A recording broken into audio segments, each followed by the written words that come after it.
નમસ્કાર મિત્રો, આજના લેક્ચરની અંદર આપણે વાત કરીશું કે આવર્ત કોષ્ટકની અંદર ધાતુ, અધાતુ અને અર્ધધાતુ તત્વની આપણે વાત કરીશું.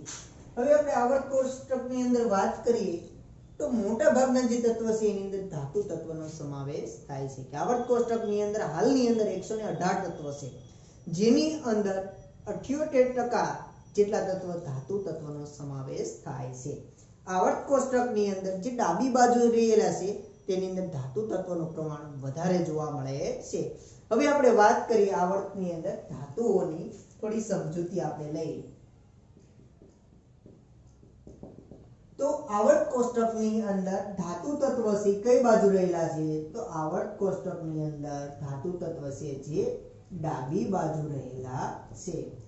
અને આવર્ત કોષ્ટકની અંદર ધાતુ તત્વનું પ્રમાણ 78% કરતા વધારે જોવા મળે છે. એટલે આપણે વાત કરીએ કે મોટા ભાગના તત્વ છે ધાતુ તત્વ તરીકે વર્તે છે. હવે આપણે ધાતુ તત્વના ભૌતિક ગુણધર્મની વાત કરીએ તો મોટા ભાગના ધાતુ તત્વ છે જે ઘન સ્વરૂપમાં અને તેના ગલન બિંદુ અને ઉત્કલન બિંદુના મૂલ્ય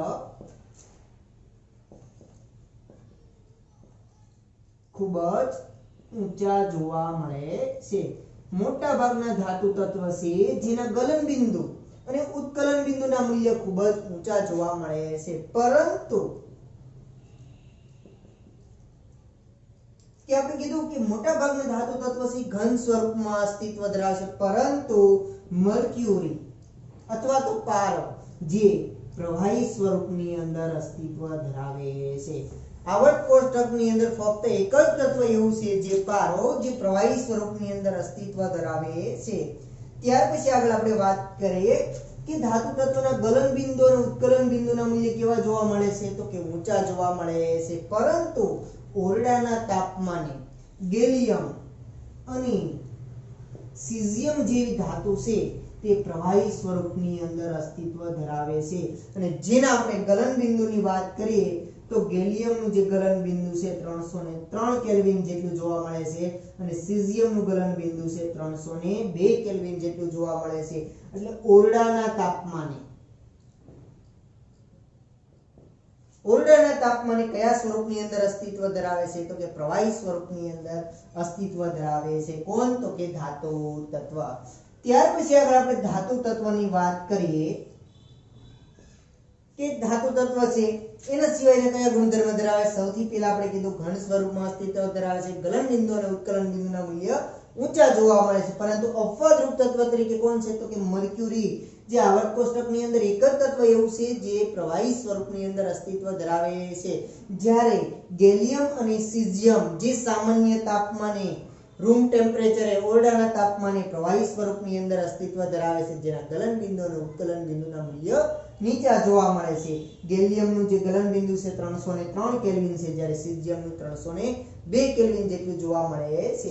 અન્ય આપણે ધાતુ તત્વના ભૌતિક ગુણધર્મની આપણે વાત કરીએ તો કે ધાતુ તત્વ છે જે તણાવપણું અને ખેંચાવપણાનો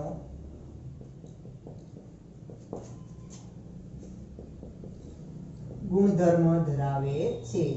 એટલે આપણે ધાતુ તત્વ છે તણાવ એને ખેંચી શકીએ છે, એને ખેંચાણપણું તણાવપણું એને ખેંચી આપણે એના તાર અને પતરા બનાવી શકીએ છીએ. એટલે તણાવપણું એટલે ખેંચી શકાય અને તણાવપણું અને ખેંચાણપણા જેને ખેંચી લાંબા વાયર ને એવું બનાવી શકાય. એટલે તણાવપણું અને ખેંચાવપણાનો ગુણધર્મ ધરાવે છે. એ સિવાય તે ટીપાવપણાનો ગુણધર્મ ધરાવે છે, જેને આપણે ટીપી શકાય છે. ત્યાર પછી ધાતુ તત્વ છે વિદ્યુત અને ઉષ્માના સુવાહક તરીકે વર્તે છે. મોટા ભાગના ધાતુ તત્વ, બધા જ ધાતુ તત્વ આમ ગણીએ તો વિદ્યુત અને ઉષ્માના સુવાહક તરીકે વર્તે છે. ત્યાર પછી આપણે વાત કરીએ ધાતુ તત્વના ભૌતિક ગુણધર્મની અંદર જોઈએ તો કે તણાવપણું, ટીપાવપણું, ગલનબિંદુ અને ઉત્કલનબિંદુના મૂલ્યો ઊંચા, વિદ્યુત અને ઉષ્માના કેવા જોવા મળે છે? સુવાહક જોવા મળે છે અને તે અથડાવાથી રણકાર ઉત્પન્ન કરે છે. આ થઈ ગયા ધાતુ તત્વના ભૌતિક ગુણધર્મ. હવે જ્યારે આપણે આવર્ત કોષ્ટકની અંદર સમૂહમાં ઉપરથી નીચે તરફ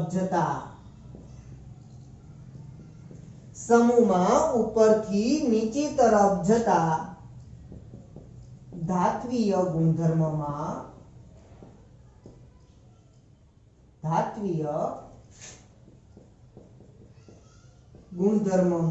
વધારો થાય છે.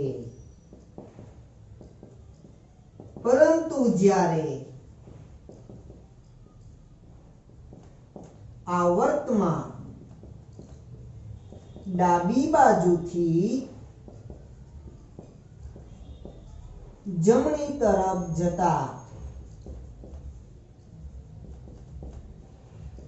ધાત્વીય ગુણધર્મમાં ઘટાડો થાય છે.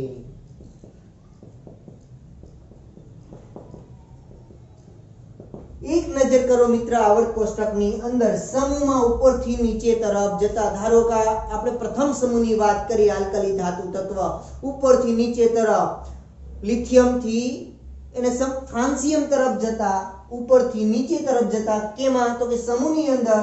તો ધાત્વીય ગુણધર્મમાં શું થાય છે? તો કે ધાત્વીય ગુણધર્મમાં વધારો થાય છે. પરંતુ જ્યારે આવર્તની અંદર ડાબી બાજુથી જમણી તરફ હાઇડ્રોજનથી હેલિયમ તરફ અથવા તો લિથિયમથી નિયોન તરફ જતા ધાત્વીય ગુણધર્મમાં ઘટાડો થાય છે, પરંતુ અધાત્વીય ગુણધર્મની અંદર વધારો જોવા મળે છે. આ આપણે મિત્રો વાત કરી આવર્ત કોષ્ટકની અંદર ધાતુ તત્વની આપણે વાત કરી. હવે આપણે આગળ જોઈએ અધાતુ તત્વની સમજૂતી મેળવીએ.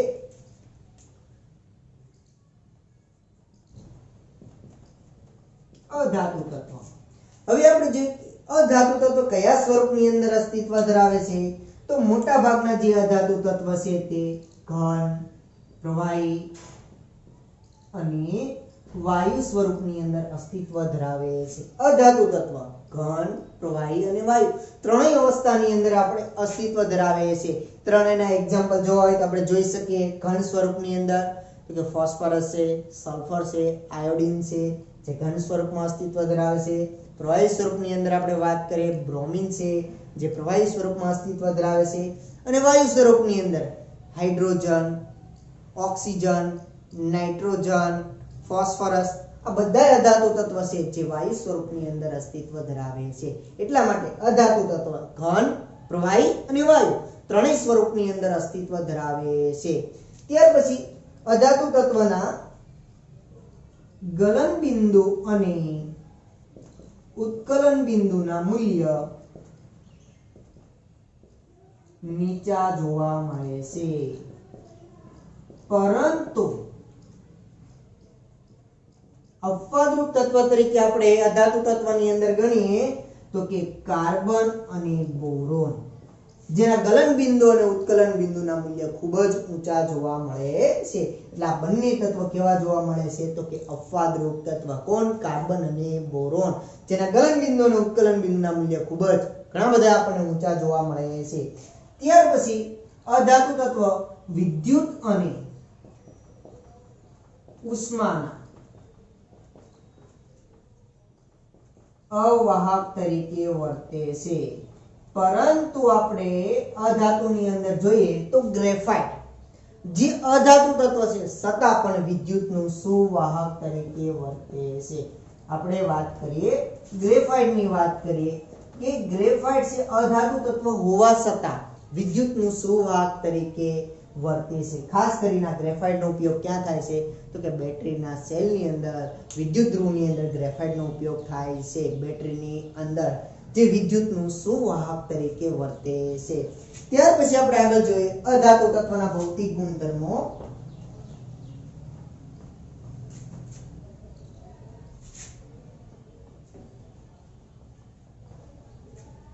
ત્યાર પછી આપણે જોઈએ અધાતુ તત્વ. તો કે અધાતુ તત્વ વિદ્યુત અને ઉષ્માને કેવા જોવા મળે છે?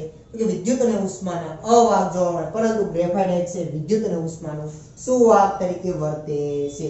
ત્યાર પછી અધાતુ તત્વ તણાવપણા કે ટીપાવપણાનો ગુણધર્મ દર્શાવતા નથી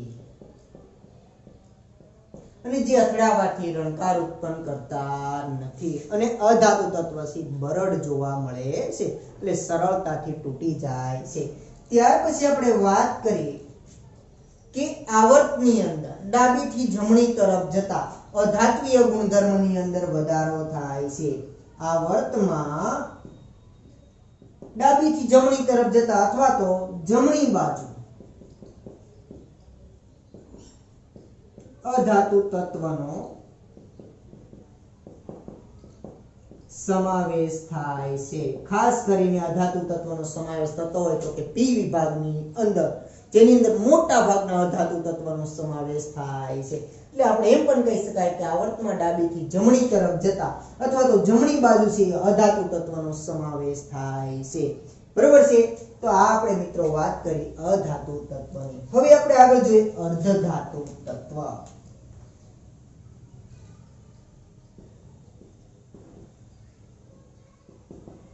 સૌથી પહેલા અર્ધધાતુ તત્વ કોને કહેવાય? તો જે તત્વ ધાતુ અને અધાતુ બંનેના ગુણધર્મ ધરાવતા હોય તેને આપણે અર્ધધાતુ તત્વ તરીકે ઓળખવામાં આવે છે. જે તત્વો ધાતુ અને અધાતુ તેમ બંનેના ગુણધર્મ ધરાવતા હોય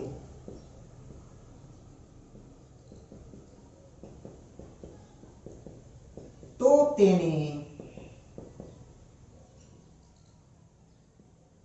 અર્ધધાતુ તત્વ તરીકે ઓળખવામાં આવે છે. આવા આપણે અર્ધધાતુ તત્વની આપણે વાત કરીએ તો ખાસ કરીને આવર્તની અંદર પી વિભાગની અંદર જોઈએ તો શરૂઆતની અંદર તો કે અધાતુ તત્વનો સમાવેશ થાય. એની અંદર પી વિભાગની અંદર લાસ્ટની અંદર છેલ્લે સમૂહની અંદર ઉપરથી નીચે તરફ જતા તો કે ધાતુ તત્વનો સમાવેશ થાય અને બે ધાતુ અને અધાતુની વચ્ચે એક ઝિગઝેગ આકારની રેખા જોવા મળે છે, જે ધાતુ અને અધાતુ બંનેના ગુણધર્મ ધરાવે છે. આવા આપણે અધાતુ તત્વના એક્ઝામ્પલ લઈએ તો આપણે એની અંદર લઈ શકાય સિલિકોન છે, જર્મેનિયમ છે, આર્સેનિક છે,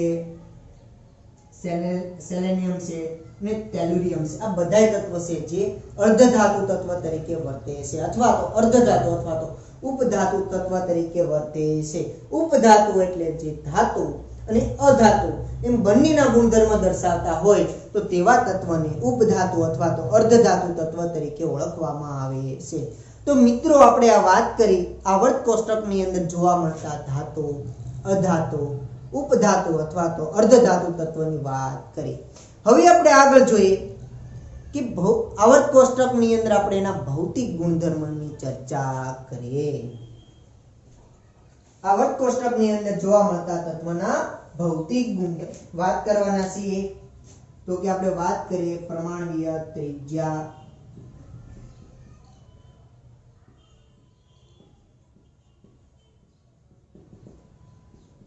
ત્યાર પછી આગળ જોઈએ તો આયનીય ત્રિજ્યા,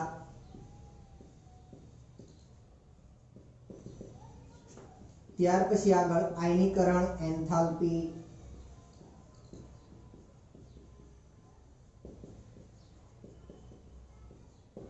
વિદ્યુત ઋણતા,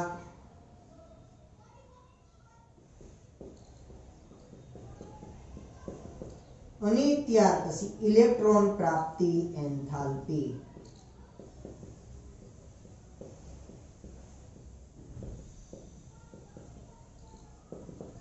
ભૌતિક ગુણધર્મની અંદર આપણે આટલા પરિબળોની વાત કરવાની છે. પરમાણ્વીય ત્રિજ્યા, આયનીય ત્રિજ્યા, આયનીકરણ એન્થાલ્પી, વિદ્યુત ઋણતા અને ઇલેક્ટ્રોન પ્રાપ્તિ એન્થાલ્પીની આપણે ચર્ચા કરવાની છે. સૌથી પહેલા આપણે વાત કરીએ પરમાણ્વીય ત્રિજ્યા. આવર્ત કોષ્ટકની અંદર જોવા મળતી પરમાણ્વીય ત્રિજ્યાની આપણે વાત કરીએ તો સૌથી પહેલો આપણો ટોપિક છે પરમાણ્વીય ત્રિજ્યાની આપણે વાત કરવાની છે. હવે આપણે જોઈએ સૌથી પહેલા ત્રિજ્યા એટલે શું? તો આપણે ત્રિજ્યા કોને કહીએ? તો કે પરમાણુના કેન્દ્રથી બાહ્યતમ કક્ષા વચ્ચેનું અંતર, જેને આપણે પરમાણુની ત્રિજ્યા તરીકે ઓળખીએ છીએ. પરમાણુની ત્રિજ્યા એટલે પરમાણુના કેન્દ્રથી બાહ્યતમ કક્ષા વચ્ચેનું અંતર, જેને આપણે પરમાણુની ત્રિજ્યા તરીકે ઓળખીએ છીએ. આ ધ્યાન આપજો, આપણે સમજૂતી મેળવીએ કે ધારો કે આ ગોળો છે, પરમાણુ છે, એના કેન્દ્રથી બાહ્યતમ કક્ષા વચ્ચેનું જે અંતર છે, જેને પરમાણુય ત્રિજ્યા તરીકે ઓળખવામાં આવે છે. પરંતુ કેમ દડાની અંદર આપણે પરમાણુય ત્રિજ્યાનું મૂલ્ય સરળતાથી નક્કી કરી શકીએ, પરંતુ આપણે પરમાણુની અંદર પરમાણુય ત્રિજ્યાનું મૂલ્ય સરળતાથી નક્કી કરી શકતા નથી? તો કે શા માટે, કેમ? તો કે પરમાણુ છે અતિ સૂક્ષ્મ છે, જેને કારણે જેની પરમાણુય ત્રિજ્યાનું મૂલ્ય સરળતાથી આપણે નક્કી કરી શકતા નથી. આપણે પરમાણુની પરમાણુય ત્રિજ્યા જોવામાં આવે તો પરમાણુની પરમાણુય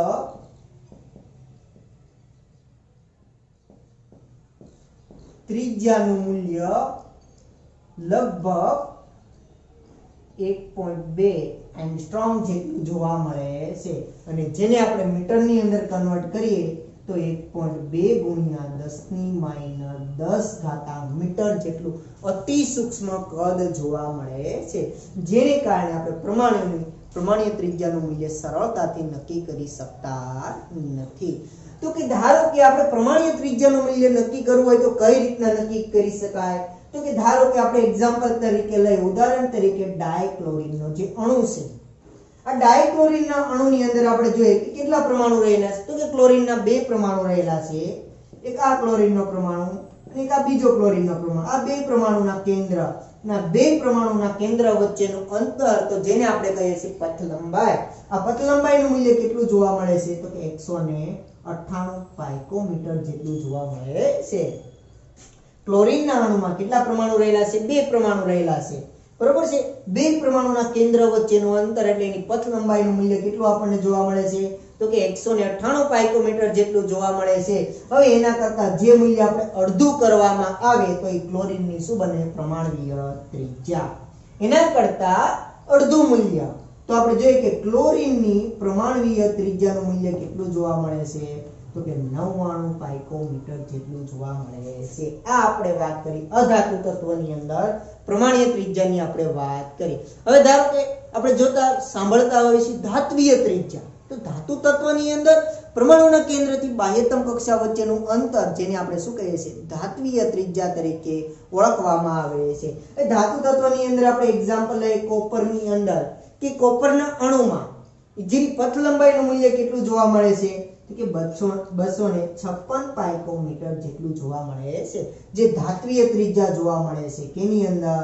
કોપરના અણુની અંદર, બરોબર છે.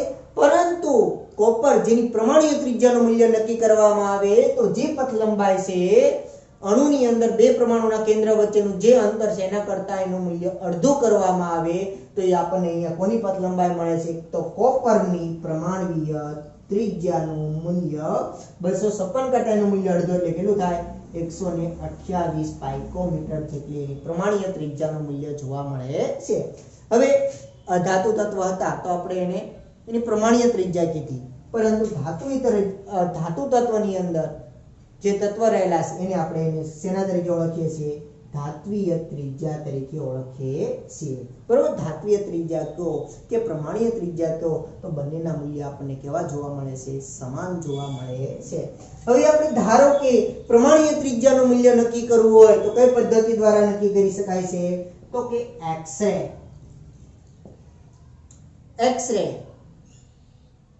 એક્સ-રે વિવર્તન પદ્ધતિ દ્વારા આપણે પરમાણુય ત્રિજ્યાના મૂલ્ય નક્કી કરી શકાય છે. અને તે સિવાયની આપણે પદ્ધતિ જોઈએ તો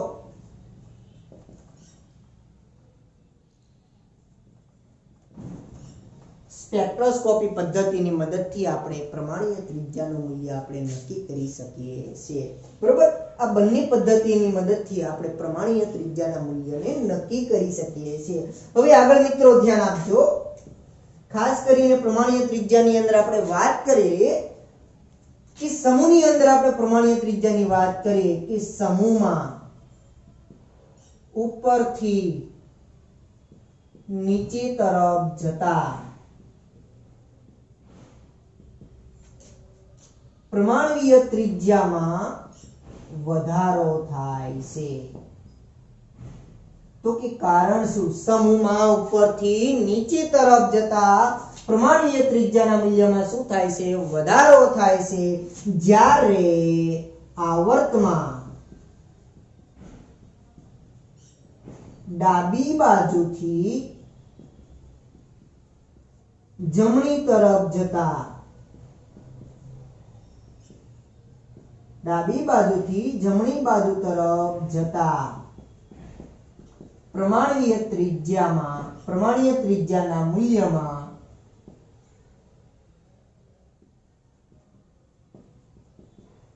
ઘટાડો થાય છે. હવે બંનેના આપણે કારણ જોઈએ કે સમૂહમાં ઉપરથી નીચે તરફ જતા પ્રમાણવીય ત્રિજ્યાના મૂલ્યમાં શું થાય છે? તો કે વધારો થાય છે. જ્યારે આવર્તની અંદર ડાબી બાજુથી જમણી તરફ જતા કે પ્રમાણવીય ત્રિજ્યાના મૂલ્યમાં આપણને શું જોવા મળે છે? તો કે ઘટાડો જોવા મળે છે. તો કે આમ થાય છે, એના વચ્ચેનું કારણ શું? હવે આપણે ધ્યાન આપો, સમૂહની અંદર વાત કરીએ કે સમૂહની અંદર ઉપરથી નીચે તરફ જતા પ્રમાણવીય ત્રિજ્યાના મૂલ્યની અંદર શું જોવા મળે છે? તો કે વધારો જોવા મળે છે. એનું કારણ તો કે સમૂહની અંદર જ્યારે આપણે ઉપરથી નીચે તરફ જઈએ ત્યારે દરેક ઇલેક્ટ્રોન છે નવી કક્ષકની અંદર દાખલ થાય છે, જેને કારણે કેન્દ્ર અને બાહ્યતમ કક્ષાના ઇલેક્ટ્રોન વચ્ચેનું આકર્ષણ બળ છે ઘટતું જાય છે, જેને કારણે બાહ્યતમ કક્ષક છે કેન્દ્રથી વધુ ને વધુ દૂર જતી જાય છે, જેને કારણે આપણે કહી શકાય સમૂહની અંદર ઉપરથી નીચે તરફ જતા પ્રમાણવીય ત્રિજ્યાના મૂલ્યમાં વધારો થાય છે. કારણ કે સમૂહમાં ઉપરથી નીચે તરફ જતા દરેક ઇલેક્ટ્રોન છે નવી બાહ્યતમ કક્ષકની અંદર દાખલ થતો હોવાને કારણે કેન્દ્રમાંનો પ્રોટોન અને બાહ્યતમ કક્ષામાંના ઇલેક્ટ્રોન બંને વચ્ચેના આકર્ષણની અંદર ઘટાડો થાય છે. એટલા માટે સમૂહની અંદર ઉપરથી નીચે તરફ જતા પ્રમાણવીય ત્રિજ્યાના મૂલ્યની અંદર વધારો જોવા મળે છે. કમ્પ્લીટ આપણે સમૂહમાં વાત કરી. હવે આપણે જોઈએ આવર્તની અંદર કે આવર્તમાં ડાબી બાજુથી જમણી તરફ જતા પ્રમાણવીય ત્રિજ્યાના મૂલ્યની અંદર ઘટાડો થાય છે. તો કે એના માટેનું કારણ શું? જે આવર્તમાં ડાબી બાજુથી જમણી તરફ જઈ હાઇડ્રોજનથી હિલિયમ તરફ અથવા તો લિથિયમથી નિયોન 10 તરફ જતા પ્રમાણવીય ત્રિજ્યાના મૂલ્યમાં ઘટાડો થાય છે. તો કે એના માટેનું કારણ શું? તો કે આવર્તની અંદર દરેક ઇલેક્ટ્રોન છે એક જ બાહ્યતમ કક્ષકની અંદર દાખલ થાય છે, જેને કારણે બાહ્યતમ કક્ષાનો ઇલેક્ટ્રોન અને કેન્દ્રમાંનો પ્રોટોન બંને વચ્ચેનું આકર્ષણ વધે છે, જેને કારણે પરમાણુનું સંકોચન થાય છે, જેને કારણે આપણે કહી શકાય પ્રમાણવીય ત્રિજ્યાના મૂલ્યમાં ઘટાડો થાય છે. ફરી એકવાર મિત્રો ધ્યાન આપજો, આવર્તમાં ડાબી બાજુથી જમણી તરફ જતા પ્રમાણવીય ત્રિજ્યા ઘટે છે. કારણ કે તો કે દરેક ઇલેક્ટ્રોન એક જ બાહ્યતમ કક્ષકની અંદર આવર્તની અંદર દાખલ થાય છે, જેને કારણે બાહ્યતમ કક્ષકમાંનો ઇલેક્ટ્રોન અને કેન્દ્રમાંનો પ્રોટોન બંને વચ્ચેના આકર્ષણમાં ક્રમશઃ વધારો થાય છે. આકર્ષણ વધશે એટલે પરમાણુનું શું થાય છે? સંકોચન થાય છે. પરમાણુનું સંકોચન થાય એટલે પ્રમાણવીય ત્રિજ્યાના મૂલ્યમાં શું થાય છે? તો કે ઘટાડો થાય છે. તો એના ઉપરથી આપણે મિત્રો કહી શકાય કે આવર્તની અંદર ડાબેથી જમણી તરફ જતા પ્રમાણવીય ત્રિજ્યા ઘટે છે, જ્યારે સમૂહમાં ઉપરથી નીચે તરફ જતા પ્રમાણવીય ત્રિજ્યાના મૂલ્યમાં વધારો થાય છે. હવે મિત્રો આપણે કોષ્ટકની અંદર સમૂહ અને આવર્તની અંદર એના પ્રમાણવીય ત્રિજ્યાના મૂલ્યની વાત કરીશું.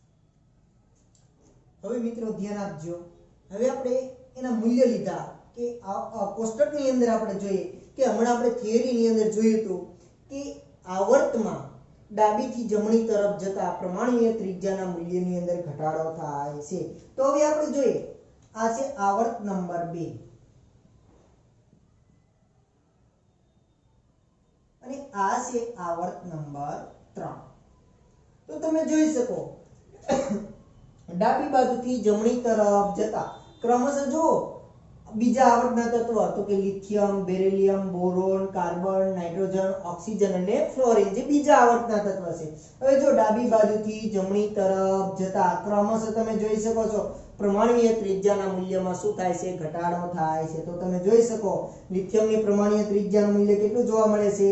તો 152 પાઇકોમીટર, બેરિલિયમની અંદર 111 પાઇકોમીટર, બોરોનની અંદર 88 પાઇકોમીટર, કાર્બનની અંદર 77 પાઇકોમીટર, નાઇટ્રોજનની અંદર 74 પાઇકોમીટર, ઓક્સિજનમાં 66 પાઇકોમીટર અને ફ્લોરિનની અંદર 64 પાઇકોમીટર જેટલું એનું મૂલ્ય જોવા મળે છે. તો આપણે કહી શકાય કે આવર્તમાં ડાબી બાજુથી જમણી તરફ જતા ક્રમશઃ પ્રમાણવીય ત્રિજ્યાના મૂલ્યમાં શું થાય છે તો કે ઘટાડો થાય છે. પ્રમાણવીય ત્રિજ્યા ઘટે છે. કેમાં તો કે આવર્તની અંદર. ત્રીજા આવર્તના તત્વમાં પણ જોઈ લો. સોડિયમ તો કે 186 પાઇકોમીટર, મેગ્નેશિયમ 160 પાઇકોમીટર, એલ્યુમિનિયમની અંદર એની પ્રમાણીય ત્રિજ્યાનું મૂલ્ય 143 પાઇકોમીટર, સિલિકોનમાં 117 પાઇકોમીટર, ફોસ્ફરસની અંદર જોઈએ તો 110 પાઇકોમીટર, સલ્ફરમાં 104 પાઇકોમીટર અને ક્લોરીનની અંદર એનું મૂલ્ય જોવા મળે છે 99 પાઇકોમીટર જેટલું જોવા મળે છે. તો તમે જોઈ શકો ત્રીજા આવર્તની અંદર પણ ક્રમશઃ પ્રમાણીય ત્રિજ્યાનું મૂલ્ય કેવું જોવા મળે છે તો કે ઘટે છે. આવર્તમાં ડાબી બાજુથી જમણી તરફ જતા પ્રમાણીય ત્રિજ્યાના મૂલ્યમાં ક્રમશઃ ઘટાડો થાય છે. હવે આપણે મિત્રો વાત કરીએ સમૂહની અંદર. આ છે સમૂહ 1 ના તત્વો અને આ છે સમૂહ 2 ના સમૂહ 17 ના તત્વો. બરોબર છે. સમૂહ 1 જેને આપણે ઓળખીએ છીએ આલ્કલી ધાતુ તત્વો અને સમૂહ 17 ના તત્વોને આપણે ઓળખીએ છીએ હેલોજન સમૂહના તત્વો.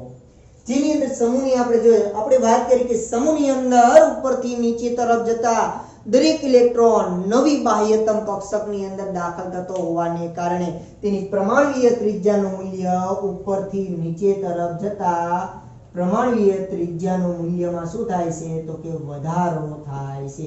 તેના મૂલ્ય અહીંયા આપણને આપેલા છે. તમે જોઈ શકો સમૂહમાં ઉપરથી નીચે તરફ જતા પ્રથમ સમૂહના તત્વ કયા છે? Lithium, sodium, potassium, rubidium, caesium અને એની આગળ ગણીએ તો ફ્રાન્સિયમ જે રેડિયો એક્ટિવ તત્વ છે.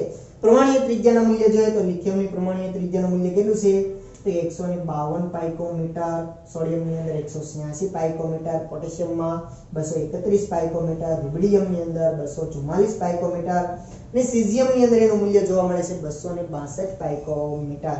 સમૂહ 17 હેલોજન સમૂહની અંદર આપણે વાત કરીએ. ફ્લોરિનની અંદર 64 પાઇકોમીટર, ક્લોરીનની અંદર 99 પાઇકોમીટર, બ્રોમિનમાં 114 પાઇકોમીટર, આયોડિનની અંદર 133 પાઇકોમીટર અને એસ્ટેટાઇટની અંદર એનું મૂલ્ય જોવા મળે છે 140 પાઇકોમીટર.